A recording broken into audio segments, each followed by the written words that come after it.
Hello, my name is Roger Scholey, former reporter at the San Diego Union Tribune, and I'm here with Peter Jensen, longtime journalist and sage of San Diego, to talk about some of his articles on For the Reader. Today we're going to talk about San Diego's 100-year-old buildings, and I guess people would say, well, are there any 100-year-old buildings in San Diego? There are a few that are well over 100 years old, so they've proven themselves as lasting. So what's your favorite one? Well, I think mine would line up with most of ours, and this isn't necessarily the city of San Diego, but certainly the Hotel del, with all of its history and its dramatic Victorian architecture. And that was a special experience prowling around there with a building. I think, if I remember correctly, it was a kind of the head of taking care of the place, you know, like a maintenance supervisor. And he just turned to me when we were looking around there, and he was showing me, you know, some of the antiquarian aspects of the building that weren't quite so obvious. Like, oh, you know, over here is behind this wall we found all of this, and that kind of thing. That it's been covered up by modernization over the years. But he looked at me and he said, You want to go up at the very top to the rotunda, the little cupola up there on the top of the conical roof? I said, yeah, of course. And so we wound ourselves, got up there, and inside it's just rafters, you know, and raw wood on your way up.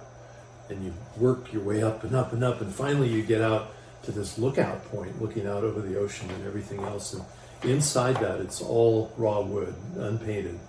And the workmen on the building with chalk wrote their names when they built the building inside that cupola.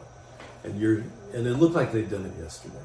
I mean, it was really, so that brought it home. So, you know, on you go searching for, well, what other buildings will be that iconic when they reach the age of 100, or if they ever will? Because I've been told by some real estate, you know, developers and you know, the green eyeshade people, the accountants, that you're trying to get a 35-year life out of a building. You know, they're oftentimes planning 35 years. Well, that's a long way short of 100. But I remember, you know, remember in your article, one of the things you said, I'm sure that the San Diego Stadium will meet the 100-year mark. Yeah.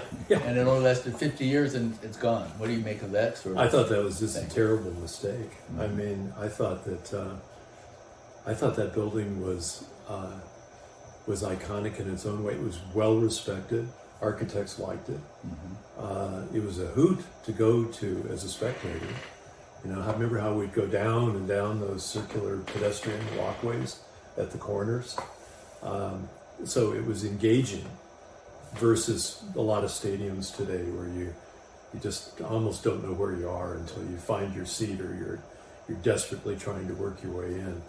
Although I have to say that's one of the appeals of the downtown stadium today is that it does just merge itself in with the Western Metals building and all of that kind of thing. But yeah, I guess I was just dead wrong. I don't know what I'm talking about. Well, let's see. But other people who love that stadium don't know either. So, well, another one that talked about Solana Beach, but there's also the Santa Fe Depot, which over its 110-year history has been threatened a couple times with demolition. So what do you make of the fact that it's still there? Yeah, and the interesting thing is and you're such a historian, as you know better than I, it was the second depot already. They'd already demolished one that had a tower, I think, if I remember correctly. Victorian one. Got rid of that and then built the modern day one. Well, I don't think we'll ever be foolish enough to get rid of that. It'll always be part of our system.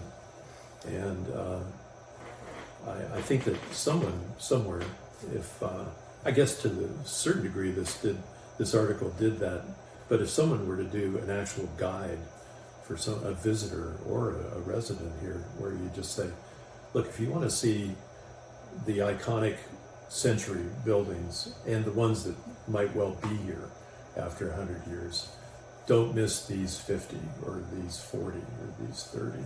I could see another article coming up about that. Do you think? I don't know. How many do you think that we could come up with for the sake of this article, I was bouncing around a little bit. But, certainly the Salk Institute is the best known building in San Diego in architectural circles all over the world. But that was Bowdlerized too, when they somehow changed the entry there, which used to be a eucalyptus grove, and replaced it with, we need more space, and so they built. I think the final one I would nominate as a likely to last another 100 years is the UCSD Library. Yeah. And that was built in 1970. What do you make of that?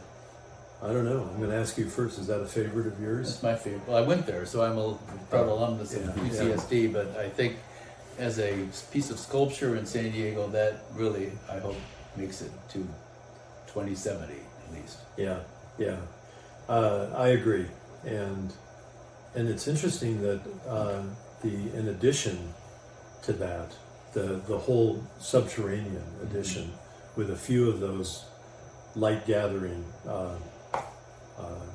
sort of like almost like the Light Louvre, wells, right? Yeah, light wells, and almost like the Louvre where IMP put in the the pyramid, like mini pyramids at the Louvre. But that, I think that is a spectacular building, and to this day, I like after a lot. They have a lot of public events there, and lectures and things that you can go, or exhibitions down there by the archives. And then afterwards, I just like to walk around up to the upper, and oftentimes, just as I mentioned in the article, every seat's taken. The kids are all in there studying. Well, thank you, Peter, and we'll have to ask our viewers to nominate their favorite buildings that should last another 100 years. Yeah, wouldn't it be good?